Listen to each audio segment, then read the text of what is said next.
ఒక వాక్యం చదువుకొని ధ్యానం చేసుకుందాం.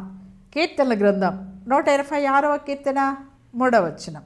యెహోవా మన కొరకు గొప్ప కార్యములు చేసి ఉన్నాడు, మనము సంతోషభరితులమైతిమి.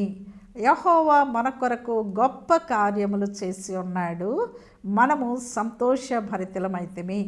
దేవుడు చేసేటువంటి కార్యాలను బట్టి మనము ఎంతగానో మనం స్తుతించాలి, ఆరాధించాలి. అవునండి, మరి సంవత్సరం అంతా కూడా మనం కాపాడినటువంటి దేవుణ్ణి స్తుతించి ఆనందించాల్సిందే ఆయన సన్నిధిలో. ఓకే, మనము ఇంతకుముందు ఒకసారి ఒక ఎపిసోడ్లో చూసుకున్నాం. మోయాబీయులు ఎలాంటి వారు అనే విషయాన్ని మనం ధ్యానం చేసుకున్నాం. ఒకసారి నెహెమ్యా గ్రంథానికి వద్దాం. నెహెమ్యా గ్రంథం 13వ అధ్యాయం 1వ వచనంలో ఒక మాట ఉంది. ఆ దినమందు వారు మోషే గ్రంథము జనులకు చదివి వినిపింపగా, అందులో అమ్మోనీయులు కానీ మోయాబీయులు కానీ దేవుని యొక్క సమాజమును ఎన్నటికి చేరకూడదు అన్న విషయాన్ని ఇక్కడ దేవుడు స్పష్టంగా మాట్లాడుతున్నారు. అమ్మోనీయులు మోయాబీయులు ఎవరు అంటే లోతు సంతానము అని తెలుసుకున్నాం.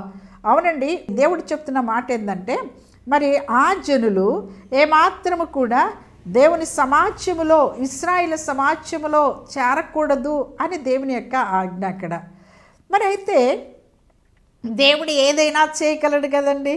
ఈ మధ్యలో ట్రెండ్ అవుతుంది ఒక పాట, ఏదైనా చేయగలవు, కథ మొత్తం మార్చగలవు.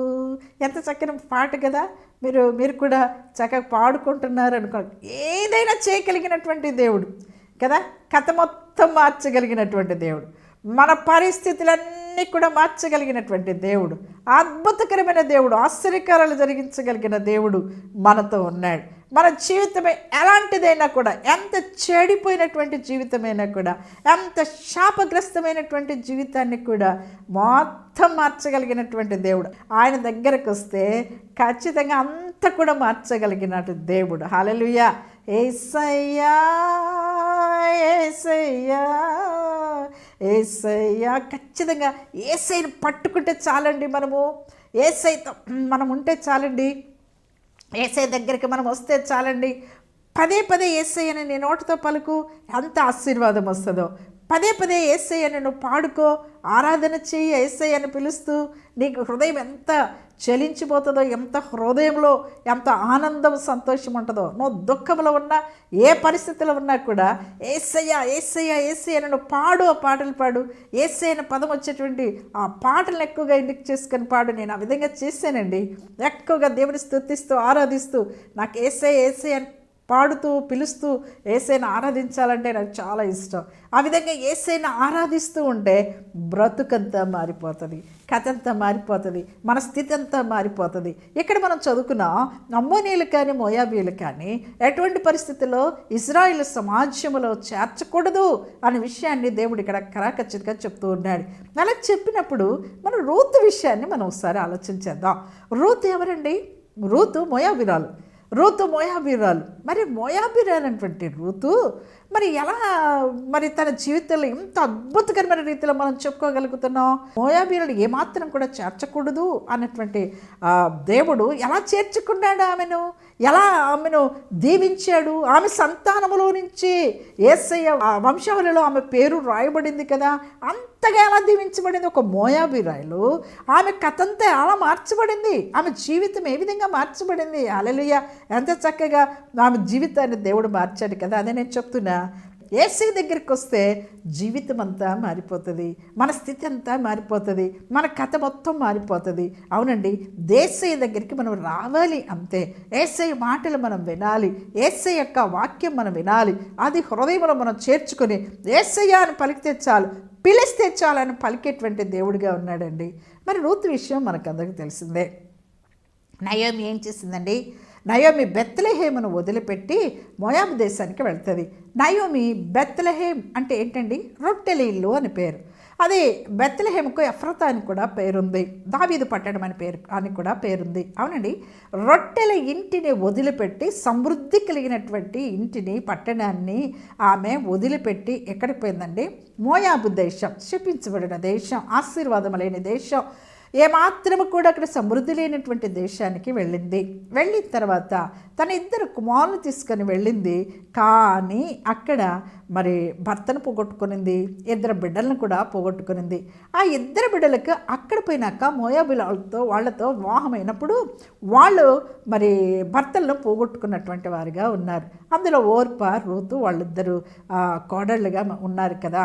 అయితే రూతు వాళ్ళందరినీ పోగొట్టుకున్న తర్వాత, భర్తను బిడ్డలు పోగొట్టుకున్న తర్వాత ఆమె తిరిగి బెత్లెహేములో సమృద్ధి ఉన్నది అని కరువు పోయింది అన్న మాట విన్న తర్వాత మళ్ళీ ఆమె బెత్లెహేముకి రావాలని ఇష్టపడి ఆమె బెత్లెహేముకి వస్తున్నప్పుడు ఆమె ఒంటరిగా ప్రయాణం కడితే ఈ 2 కోడళ్ళని, మీరు వెళ్ళండి, మీరు భర్తలు మీరు పోగొట్టుకున్నారు కదా, మీరు వెళ్ళి మరి యవనప్రాయంలో ఉన్నారు, మళ్ళీ తిరిగి పెళ్లి చేసుకొని చక్కగా సుఖంగా ఉండండి అని చెప్తే మళ్ళీ నయోమి ఆ విధంగా చెప్పిన మాటలకి ఓర్ప ఓకే ఓకే అత్తగారు అనుకుంటే ఓర్ప అమ్మగారి ఇంటికి వెళ్ళి, ఎవరైనా అంతే కదండి, ఎవరైనా భర్త యవనప్రాయంలో పెళ్ళైన తర్వాత చనిపోతే తల్లి ఇంట్లో ఉండాలని ఇష్టపడతారు, కానీ అత్త ఇంట్లో ఉండటానికి ఎవరైనా ఇష్టపడతారా? ఎవరు ఇష్టపడరు కదా. కానీ ఈ మోయాబీయురాలైనటువంటి ఈ యొక్క రూతు ఏం చేసిందంటే, మరి ఆ రూతు మరి వాళ్ళ యొక్క దేశాన్ని వదిలింది, వాళ్ళ యొక్క తల్లిదండ్రులు వదిలేసింది, వాళ్ళ బంధుమిత్రులను వదిలేసింది, వాళ్ళ యొక్క రక్త సంబంధం వదిలేసింది, వాళ్ళ యొక్క ప్రాంతాన్ని వదిలేసింది, వాళ్ళ యొక్క ఆచారాలను వదిలేసింది, వారి యొక్క దేవుడిని వదిలేసింది. అన్నిటినీ విడిచిపెట్టి ఆమె ఏం చేసిందంటే, అత్తగారు నేను మీతో వస్తాను అన్నది. నేను మీతో వస్తానంటే వద్దొద్దమ్మా, యవనప్రాయంలో ఉన్నావు, నువ్వు ఇక్కడే ఉండు, మీ అమ్మవాళ్ళతో ఉండు, ఇప్పుడు నీకు ఇచ్చి పెళ్లి చేయడానికి నా దగ్గర ఎవరు లేరు కదా, నా బిడ్డలు 2 చనిపోయారు కదా అని అంటే, లేదత్త నువ్వు ఎక్కడుంటే నేను అక్కడ ఉంటానండి. ఆ మాట చదువుకున్నారండి రూతు గ్రంథం 1వ అధ్యాయం 16వ వచనం చూస్తే, అందుకు రూతు నా వెంబడి రావద్దనియు నన్ను విడిచిపెట్టమనియు నన్ను బతిమాలుకొనవద్దు, నీవు వెళ్ళి చోటికే నేను వచ్చేదను, నీవు నివసించు చోటనే నేను నివసించేదను, నీ జనమే నా జనము, నీ దేవుడే నా దేవుడు అని ఆమె ఎంత ఖచ్చితంగా తన అత్తతో అన్న మాటలు ఇవి. ఎంత చక్కని మాటలు కదా. అత్త నువ్వు ఎవరిని కొలుస్తావో వాళ్ళని కొలుస్తా, నువ్వు ఎక్కడుంటావో నేను అక్కడ ఉంటా, నీ జనమే, నీ బంధువులే, నీ రక్త సంబంధులే నా రక్త సంబంధులు, నేను నీ యొక్క కోడలు, నీ బిడ్డగా నేను మార్చబడ్డా, నీ ఇంట్లో ఒక వ్యక్తిగా మార్చబడ్డా, కానీ నాకు ఇప్పుడు ఇది కాదు, ఇక్కడ తల్లి ముఖ్యం కాదు, నువ్వే నా తల్లివి, నువ్వు ఎక్కడుంటే నేను అక్కడ ఉంటా, ఏ దేవుడిని కొలుస్తున్నావో ఆ దేవుడినే కొలుస్తా, నాకు ఈ దేవుడు అవసరం లేదు అని తన ఆచారాలను వదిలేసింది, తన దేవుడిని వదిలేసింది, తన యొక్క ప్రాంతం వదిలేసింది, తన యొక్క సమస్తమును వదిలిపెట్టి బెత్లెహేముకు వచ్చింది. బెత్లెహేము సమృద్ధి కలిగినటువంటి దేశానికి వచ్చింది. శపించబడిన దేశంలో నుంచి ఆశీర్వదించబడిన దేశంలోకి వచ్చింది. ఇక్కడ వాళ్ళ యొక్క ఆచారాలు, విగ్రహారాధన వదిలిపెట్టి నిజమైన సత్యమైన దేవుణ్ణి కలవటానికి ఆమె డిసైడ్ చేసుకుని వచ్చింది. హల్లెలూయా. ఇదిగో వారి యొక్క తల్లిదండ్రులు, వారి యొక్క సమస్తమును ఆ ప్రాంతాన్ని వదిలిపెట్టి తను వచ్చింది. ఎవ్వరూ తెలియదు, అక్కడ ఎవరు బంధువులు లేరు, నయోమి తప్ప, వాళ్ళ అత్త తప్ప ఇంకెవ్వరూ తెలియదు. కానీ ఆమె ఎంత చక్కగా ఒక మంచి తీర్మానము చేసుకుని వచ్చినట్టుగా మనం చూస్తున్నాం. ఎప్పుడైతే రూతు నయోమి వెంట వచ్చిందో అప్పుడే తన కథ అంతా మారిపోయింది, అప్పుడే తన స్థితి అంతా మారిపోయింది. అప్పుడే చక్కగా తీర్మానం చేసుకుందాం. ఆ తీర్మానముతోనే రూతు యొక్క కథ మొత్తం మారిపోయిందండి. తన స్థితిగతి అంతా మారిపోయిందండి. తన యొక్క శాపమంతా వెళ్ళిపోయింది. తన యొక్క దేశం యొక్క ఆచారాలన్నీ కూడా విడిచేసి మంచి ఆచారాల్లోనికి, మంచి దేవుని యొక్క ఆరాధనలోనికి, నిజమైన సత్యమైన దేవుడిని ఆరాధించేటువంటి స్థితిలోనికి రూతు వచ్చినట్టుగా మనం చూస్తాం. హల్లెలూయా. విడిచిన తర్వాత దీవెన ఉన్నది. నువ్వు ఏదైతే విడుస్తావో, ఏదైతే వడవాలో అది విడిస్తే ఒక గొప్ప ఆశీర్వాదం, శాపములో నుంచి ఆశీర్వాదంలోనికి నువ్వు వస్తావు. నీ స్థితి గతులన్నీ కూడా మారిపోతాయి. రూతు జీవితాన్ని బట్టి మనం చక్కగా మనం నేర్చుకోవచ్చు. హల్లెలూయా, హల్లెలూయా. ఋతు అని అంటే ఏంటో తెలుసా? సంతృప్తి నొందినది అని అర్థం. నయోమి అంటే నా సంతోషం మనోహరమైనది అని అర్థం. అవునండి. ఇప్పుడు ఎవరింట వచ్చింది తెలుసా? ఋతు సంతృప్తి నొందుతూ తనకు కలిగినంతా కూడా వదిలిపెట్టి తన భర్తను పోగొట్టుకుంటే ఎంత వేదన ఉంటుందండి, ఎంత దుఃఖం ఉంటుంది కదా. అంత దుఃఖంలో కూడా ఆ దుఃఖమంతా కూడా వదిలివేసి ఆమె ఏం చేసింది తెలుసా? నయోమి సంతోషాన్ని వెంటబడి వచ్చేసిందండి. ఆమె సంతోషం కావాలని వెంటబడి వచ్చేసింది. ఓర్ప సంతోషాన్ని విడిచిపెట్టి వెళ్ళిపోయింది. అవునండి, సంతోషాన్ని ఇచ్చే దేవుడు మనము. అక్కడ పైన మనం చదువుకున్నాం కీర్తన గ్రంథం 166:3. యెహోవా మన కొరకు గొప్ప కార్యములు చేసి ఉన్నాడు, మనము సంతోషభరితులమైతిమి. సంతోషం ఏ విధంగా వస్తుందండి? ఆయన చేసే గొప్ప కార్యములను బట్టి వస్తుంది. రూతు జీవితంలో ఒక గొప్ప కార్యము ఆయన చేయను ఉద్దేశించాడు కనుక నయోమి వెంట రూతు వచ్చినట్టుగా మనము చూస్తూ ఉన్నాం. అవునండి, అద్భుతాలు చూడాలనుకుంది, ఆమె అత్తతో ఉండాలనుకుంది, ఆమె విడిచిపెట్టాల్సిందంతా కూడా విడిచిపెట్టేసింది. ఈ దినమున పరిశుద్ధాత్మ దేవుడు నీకొక ప్రశ్న వేస్తున్నాడు. నీ జీవితంలో సంతోషం కావాలా? ఆనందము లేదా? సంతోషము లేదా? సమాధానము లేదా? నీకు సమాధానము లేదా? నీ కుటుంబంలో ఎప్పుడు తగాదాలు చెంత వేదనలు ఉన్నాయా? రక్షింపబడ్డావా? యేసుక్రీస్తు రక్తంలో కడగబడినటువంటి బిడ్డగా ఉన్నావా? లేకపోతే మోయాబు దేశస్థురాలుగా దేవుని నమ్మనటువంటి బిడ్డగా ఇదిగో అనేకమైన విషయాలలో అవే విగ్రహాలుగా, నీ చెంతని ఒక విగ్రహారాధనగా, నీ యొక్క సమస్యలే ఒక విగ్రహారాధనగా, ఇదిగో నీ యొక్క పరిస్థితిని ఒక విగ్రహారాధనగా పెట్టుకొని దేవునికి దూరంగా ఉన్నావా? దేవుడి దినం పరిశుద్ధాత్మ దేవుడు నీతో మాట్లాడుతూ ఉన్నాడు. నీ స్థితిగతులే నువ్వు ఆలోచిస్తూ చింతిస్తూ అదొక విగ్రహారాధన అయిపోయిందా నీకు అని దేవుడు మాట్లాడుతూ ఉన్నాడు. అప్పుడు నీకు చింత కానీ వేదనే కానీ సంతోషం ఎలా వస్తుంది? సమాధానం ఎలా వస్తుంది? అందుకనే దేవుడు గొప్ప కార్యములు చేసేటువంటి దేవుడిగా ఉన్నాడు కనుక నీ చింత, నీ సమస్యలు, నీ యొక్క వేదన అదంతా కూడా నువ్వు విడిచిపెట్టాలి. ఉన్నాయి, సమస్యలు ఉన్నాయి కాదంటల్లా, దుఃఖం ఉంది కాదంటల్లా, నీ యొక్క వేదన ఉంది కాదంటల్లా. పరిస్థితులు చూస్తే నీకు ఆ దుఃఖమే నీకు వేదనే ఉంటుంది. ఆ పరిస్థితులు చూస్తే నీకు అలాగే అనిపిస్తుంది, అదే చింత, అదే కన్నీరే వస్తుంది చూచినప్పుడు. కానీ దేవుని వైపు చూచినప్పుడు గొప్ప కార్యములు చేయగలిగిన వాడు, ఇరుకులో విశాలత కలిగించేవాడు, ఇదిగో లేని దాంట్లో నుంచి ఉన్నట్టుగా పుట్టించగలిగిన వాడు, కథంతా మార్చగలిగిన దేవుడు, నా స్థితిగతులన్నీ మార్చేసే దేవుడు అనేటువంటి విషయాన్ని నువ్వు గుర్తించినట్లయితే నీ స్థితిని కూడా మార్చగలిగిన దేవుడు. మోయాబీయులు ఇశ్రాయేలు సమాజంలో ఏమాత్రము కూడా చేర్చబడకూడదు అని దేవుడు చెప్పాడు. కానీ రూతుని తీసుకొచ్చాడండి.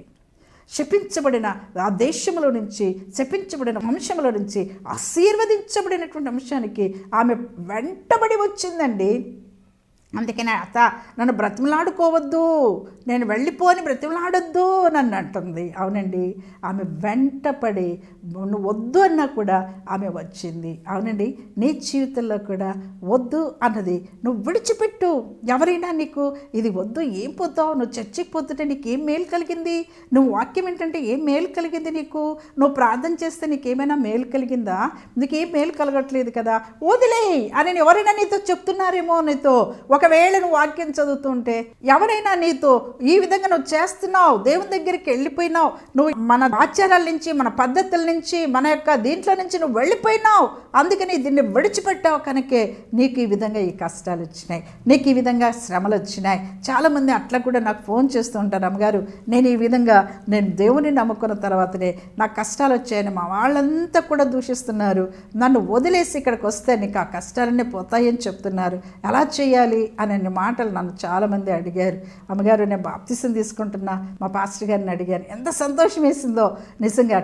అట్లా కొంతమంది ఉన్నారు. అవునండి, నీ యొక్క బంధుమిత్రులు మరి నిన్ను వేలెత్తి చూపించి నీ మీద నిందలు అపనిందలు వేస్తున్నారేమో. నువ్వు ఆ దేవుడిని నమ్ముకున్నావు, నువ్వు యేసు ప్రభుని నమ్ముకున్నావు, యేసుక్రీస్తు రక్తంలో కడగబడ్డావు, నువ్వు ప్రత్యేకించబడినటువంటి మా ఆచారాల్లో లేవు, మేము చేసే పద్ధతుల్లో నువ్వు లేవు కనుకనే నీకు ఈ శ్రమ, కష్టం, నష్టం వచ్చింది అని ఒకవేళ అంటున్నారేమో.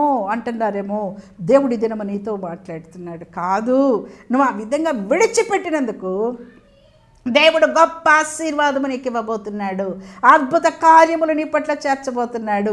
రూతు పట్ల చేసినటువంటి ఆశ్చర్యకరము అద్భుత కార్యములు నీ పట్ల కూడా చేయబోతున్నాడు అనే విషయాన్ని జ్ఞాపకము చేయడానికి దేవుడి వాక్యాన్ని నీ ఎదుటికి తీసుకొని వచ్చాడు. అమ్మా అయ్యా, నువ్వు ఆ విధంగా నీ కుటుంబం ఆ విధంగా బాధపడుతుందా, వెలివేయబడినటువంటి కుటుంబముగా, వెలివేయబడినటువంటి వ్యక్తిగా నువ్వు ఉన్నావా, అయినా కూడా నువ్వు చింతపడొద్దు. యేసు ప్రభు దగ్గరకు వచ్చావు, ఆయన అద్వితీయుడైన దేవుడు, సృష్టికర్త అయినటువంటి దేవుడు, నీకు నీకోసం ప్రాణం పెట్టినటువంటి దేవుడు, నీకోసం రక్తం కార్చినటువంటి దేవుడు, నిన్న రక్తంలా కని కొన్నటువంటి దేవుడు. కాబట్టి ఆయనను నిజమైన సత్యమైన సజీవమైనటువంటి దేవుడిని నువ్వు నమ్ముకున్నావు, జీవము లేనటువంటి దేవుడిని కాదు. కాబట్టి జీవము కలిగిన వాళ్ళు చూస్తారు, వింటారు, నీ పరిస్థితిని అంతా కూడా మార్చగలిగినటువంటి వారుగా ఉంటారు. కాబట్టి సజీవమైనటువంటి దేవుడు నిన్ను చూస్తున్నాడు, నీ మొరలు వింటున్నాడు, నీ శ్రమను చూస్తున్నాడు. కనుక ఖచ్చితంగా నీ స్థితిని అంతా కూడా మార్చగలిగినటువంటి దేవుడిగా ఉన్నాడు. హల్లెలూయా, హల్లెలూయా. అప్పుడు అంతా కూడా ఏమీ తెలియదు, ఈ ప్రాంతం కాదు, ఒక దేశం కాదు, ఏమీ లేదు అక్కడ. తను జనులు కాదు, ఎవరితోనూ మాట్లాడదామంటే తెలిసిన వాళ్ళు లేరు, తమ తప్ప ఇంకెవరు లేరు. కాబట్టి మరి అట్లాంటి పరిస్థితుల్లో తను ఎక్కడికి పోవాలి, ఏం పని చేసుకోవాలి, ఎలా బ్రతకాలి వాళ్ళు అక్కడ కదా. ఏదో ఒక పని చేసుకుంటేనే కదా బ్రతికేది, మరి ఎలా చేయాలి అక్కడ అని ఏది కూడా ఆలోచన చేయాలి. రూత్ వచ్చింది, మరి ఒక అత్తగా నయోమి గైడెన్స్ ఇస్తోంది. ఏమి ఇస్తోంది తెలుసా? నడిపిస్తోంది. అమ్మా పలాని బోయజు అనేటువంటి ఒక వాళ్ళ పొలం ఉంది, ఆ పొలంలోకి వెళ్ళి పరిగెరుకొనిరా మన కోసం అని, అక్కడికే వెళ్ళి నువ్వు పరిగెరుకునిరా అని గైడ్ చేసింది. ఆ విధంగా నడిపించినప్పుడు ఆ రూతు అత్తమాట చక్కగా లోబడినటువంటి వ్యక్తిగా ఉన్నది. అవునండి, ఈ దినాల్లో అత్తమాట వినేటువంటి వారు ఎంతమంది ఉన్నారు? అత్తమాట చెప్పితే ఎంతమంది లోబడేటువంటి కోడళ్ళు ఉన్నారండి. అది ఎంతో దీవెనకరమండి, ఎంతో ఆశ్చర్యం. నీ తల్లి ఎంతనో అత్త, ఆ విధంగా ఆమె కూడా ఒక తల్లి అని ఆమె చూసుకోవాలి బిడ్డలాగా, వీళ్ళు కూడా తల్లిలాగా వాళ్ళు చూసుకోవాల్సినటువంటి బాధ్యత కోడళ్ళకు ఉన్నది. మరి అత్తలకు కూడా కుమార్తెలాగా చూసుకోవాల్సిన బాధ్యత ఉంది. రూతుని నయోమి కూతురులాగా చూసుకుంటోంది, రూతు నయోమిని తల్లిలాగా చూసుకుంటోంది. వాళ్ళిద్దరి అనుబంధం ఆ విధంగా ఉన్నదండి. నువ్వు బోయస్ దగ్గరికి వెళ్ళు, ఆ పొలంలోనికి వెళ్ళు, అక్కడే పరిగెరుకో అని చెప్పినప్పుడు తను ఏం చేసిందో తెలుసా? ఆ పొలానికే వెళ్ళింది. ఆ పొలానికే పోయి రోజు పరిగెరుకొని ఎవరితో మాట్లాడదు, ఏ అవనస్తులతో మాట్లాడదు. తన పనేందో తను చూసుకుంటుంది, తన పనేందో తను ఏరుకొని దాన్ని తీసుకొని మరి వచ్చి ఏం చేస్తుంది తెలుసా? అత్తకిస్తుంది. అలా చేస్తూ ఉన్నప్పుడు ఒకసారి పనికత్తెల దగ్గర ఆమె క్రొత్త ఆమె ఎవరో వచ్చింది అని బోయజ్ అడుగుతాడు. ఎవరామె అని అన్నప్పుడు, అదిగో నయోమితో వచ్చింది చూడు, వెంటబడి వచ్చింది చూడు, ఆమె రూతు అని చెప్తారు. అలా చెప్పినప్పుడు బోయస్ ఒక మాట అంటాడు. రండి చదువుతారండి ఆ మాట. రూతు గ్రంథం 2వ అధ్యాయం 10వ వచనం చదువుతున్నా. అందుకు ఆమె సాగిలపడి తల వంచుకొని, ఏమి తెలిసి పరదేశినైన నా యందు లక్ష్యం ఉంచినట్లు నీ కటాక్షము కలిగెను అని చెప్పగా, అప్పుడు బోయస్ అంటాడు, అమ్మా నువ్వు ఎక్కడికి వెళ్ళొద్దు, నువ్వు ఇక్కడే ఉండు, ఇక్కడే ఏరుకో, నిన్ను నేను చూస్తూ ఉన్నా, నువ్వు ఎంత మంచిదానివో నేను చూస్తూ ఉన్నా, కాబట్టి నువ్వు ఎక్కడికి వెళ్ళొద్దు, ఇక్కడే ఉండు అని బోయజ్ చెప్పినప్పుడు రూత్ అంటది, ఏమి చూచి నా పట్ల ఇంత కనికరం చూపిస్తున్నావు, నేను ఎలాంటిదని నువ్వు ఇంతగానో నా పట్ల ఎలా చూపిస్తున్నావు అంటే. చూడండి, రూతు గ్రంథం 2వ అధ్యాయం 10వ వచనాన్ని చదువుతున్నా. అందుకు ఆమె సాగిలపడి తల వంచుకొని, ఏమి తెలిసి పరదేశిని నా యందు లక్ష్యం ఉంచుచున్నావు, ఏమి తెలిసి నా యందు నువ్వు లక్ష్యం ఉంచుతున్నావు, నా విషయం నీకేం తెలుసు? అసలు నేను మోయాబిరాల్ని, నేను శపించబడిదాన్ని, అసలు నేను మీ ప్రాంతం కాదు, మీ దేశం కాదు, నేను ఒక విగ్రహానాధికురాల్ని, ఏం తెలిసి నా యందు నువ్వు లక్ష్యం ఉంచుతున్నావు అని అంటూ, నేను పరదేశిని కదా, నా దేశం ఇది కాదు కదా, నా యందు నువ్వు లక్ష్యం ఉంచుతున్నావు ఏంటి అని. అవునండి, మనం కూడా ఈ లోకల్లో పరదేశులమే. దేవుడు పరదేశులైన మనల్ని ఎంతగా దేవుడు మనల్ని ప్రేమించాడు. రండి ఒకసారి పేతురు రాసిన మొదటి పత్రిక 2వ అధ్యాయం 11వ వచనం చూస్తే, ప్రియులారా మీరు పరదేశులను యాత్రికులై ఉన్నారు కనుక ఆత్మకు విరోధముగా పోరాడు శరీరములను విసర్జించి అని. ఎక్కడ మన పరదేశులం? చూడండి, హెబ్రీయులకు రాసిన పత్రిక 11వ అధ్యాయం 13వ వచనం చదువుతున్నా. తాము భూమి మీద పరదేశులను యాత్రికులనై ఉన్నామని ఒప్పుకొని విశ్వాసము కలవారై మృతి నొందిరి. భూమి మీద పరదేశులు. మనం ఎక్కడున్నాము? ఇప్పుడు భూమి మీద ఉన్నాం. మనం ఇప్పుడు భూమి మీద మనం పరదేశులమైన మనము ఈ లోకము ఎలాంటిదో మనకు తెలుసు. పాపలోకం, భ్రష్టలోకం, సాతాను వెళ్తున్నటువంటి లోకం. ఈ లోకంలో పాపం వెళ్తూ ఉన్నది కనుక వీటినన్నిటి పెట్టి విడచిపెట్టి భూమి మీద జరుగుతున్నటువంటి సాతాను వెళ్తున్నటువంటి ఈ యొక్క భూమి మీద మనం పరదేశంగానే మనం ఉండాలి అనే విషయాన్ని దేవుడు జ్ఞాపకం చేస్తూ ఉన్నాడు. మన దేశం ఇది కాదు, మన దేశం పరలోక వ్యక్తులం కాబట్టి మనం ఎలా ఉండాలంటే భూమి మీద పరదేశులంగా మనం ఉండాలి. ఆమె ఏ విధంగా విడిచిపెట్టి పరదేశమైనటువంటి బెత్లెహేముకి వచ్చిందో మనము కూడా మన యొక్క దేశమైన పరలోకమునకు వెళ్ళటానికి మనం ఏం చేయాలో తెలుసా? ఈ భూలోకం మీద ఏళ్తున్నటువంటి ఈ పాపమునంతా విడిచిపెట్టి ప్రభువైన యేసుక్రీస్తు వెంట మనం వెళ్ళాలి. హల్లెలూయా, హల్లెలూయా. యేసుక్రీస్తు వెంట వెళ్ళినప్పుడు ఇదంతా భూలోకంలో జరుగుతున్నటువంటి దీనికి మనం దగ్గరకు కాకూడదు, దీన్ని ఇష్టపడకూడదు, దీనితో సహవాసం చేయకూడదు, లోకం మీద నీ పాపంతో సహవాసం చేయకూడదు. ఎప్పుడైతే మనం ప్రత్యేకించబడినటువంటి వారంగా ఉంటామో, పరదేశులుగా నా దేశం అది, ఈ దేశం కాదని నువ్వు ఎప్పుడైతే ఒక తీర్మానం చేసుకుని నువ్వు ఉండగలుగుతావో అప్పుడు ఏమవుతుందో తెలుసా నీకు? ఆ పరదేశంలో ఉన్నటువంటి గొప్ప ఆశీర్వాదములు రూతు పొందుకున్నట్లుగా నేను పొందుకోగల. హల్లెలూయా, హల్లెలూయా. రూతు ఎంత దీవెన పొందుకున్నది. భూమి మీద నేను కూడా పరదేశులమైన విషయాన్ని మనం గుర్తించాలి అనే విషయాన్ని దేవుడు జ్ఞాపకం చేస్తూ ఉన్నారు. చూడండి, మొదటి పేతురు పత్రిక 1వ అధ్యాయం 17వ వచనం. పక్షపాతం లేకుండా క్రియలను బట్టి ప్రతివానిని తీర్పు తీర్చువాడు తండ్రి అని మీరు ఆయనకు ప్రార్థన చేయుచున్నారు. కనుక మీరు పరదేశులై ఉన్నంత కాలము భయముతో గడుపుడి అంటున్నాడు. మనం ఎలా ఉండాలి? భయముతో గడపాలి. నువ్వు బోయజు పొలంలోనికి వెళ్ళు, ఎక్కడికి వెళ్ళొద్దు అని అంటే అక్కడికే వెళ్ళింది, వేరే ప్రాంతానికి వెళ్ళాల. కాబట్టి భయముతో గడిపిందామే. మనము కూడా పరదేశంలో, మనం కూడా ఈ భూమి మీద మన యొక్క జీవిత యాత్ర అంతా కూడా మనది దేశం కాదని మనము భయముతో గడపవలసినటువంటి వారంగా ఉన్నాం. అందుకనే దేవుని ఎందో భయభక్తులు కలిగి అని అంటాం. ఎంత భయభక్తులు కలిగి ఉంటే అది జ్ఞానం సంపాదించుకుంటాం, చెడుతనాన్ని విసర్జిస్తాం. కాబట్టి ఇలాంటివి చాలా మనం బైబిల్లో చూసుకుంటాం. కాబట్టి మన చెడుతనం మనం పోవాలి అని అంటే మన దగ్గర నుంచి మనం దేవుని ఎందో భయభక్తులు కలిగి ఉండాలి. పరదేశంలో మనం గుర్తిస్తే ఖచ్చితంగా నా దేశం ఇది కాదని గుర్తించినప్పుడు మనం భయం కలిగి ఉంటాం. ఇక్కడ రూతు ఎవరన్నా నేను మన పరదేశిని కదా, నా ఎందు ఇంతగా లక్ష్యం ఉంచావు. దేవుడు మన ఎందు లక్ష్యం ఉంచేటువంటి దేవుడిగా ఉన్నాడు. హల్లెలూయా, హల్లెలూయా. చూడండి, తర్వాత ఆ విధంగా ఏం చేస్తానంటే ఇప్పుడు బోయస్ చూడండి ఇక్కడ అంటున్నాడు రూతు గ్రంథము ఎందుకు ఆ విధంగా లక్ష్యం ఉంచావంటే బోయస్ అంటున్నాడు 2:11 నీవు నీ తల్లిదండ్రులను నీ జన్మభూమిని విడిచి ఇంతకుముందు నువ్వు ఎరగని జనము నొద్దకు వచ్చితివి. ఇంతకుముందు నువ్వు ఎరగనటువంటి జనాంగము దగ్గరికి వచ్చావు కదా, ఇంతకుముందు నువ్వు తెలియని జనాంగం దగ్గరికి వచ్చావు కదా, నీ ఆచారాలు, నీ పద్ధతులు, నీ యొక్క బంధుమిత్రులను, రక్తం అందరిని విడిచిపెట్టి వచ్చావు కదా, మరి అది నాకు నచ్చింది. ఇంకా ఏమంటాడో చూడండి ఒకసారి కిందకు వస్తే కానీ రూతు గ్రంథం 2వ అధ్యాయం 8వ వచనం.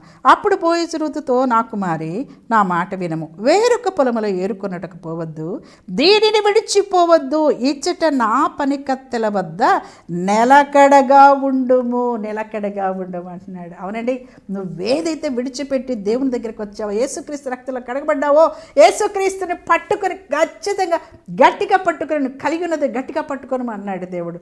గట్టిగా పట్టుకొని మనం జీవించాలి. అంతవరకు కూడా నువ్వు వేరే పొలానికి పోవద్దు, మళ్ళా భూలోకం అలవాట్లకు పోవద్దు, దాన్ని విడిచి మళ్ళీ నువ్వు మామూలు ఎరక్కపోవద్దు, నీ దేశానికి పోవద్దు, నీ ప్రజలు చూడొద్దు, మా నాన్న చూసేస్తానని పోవద్దు.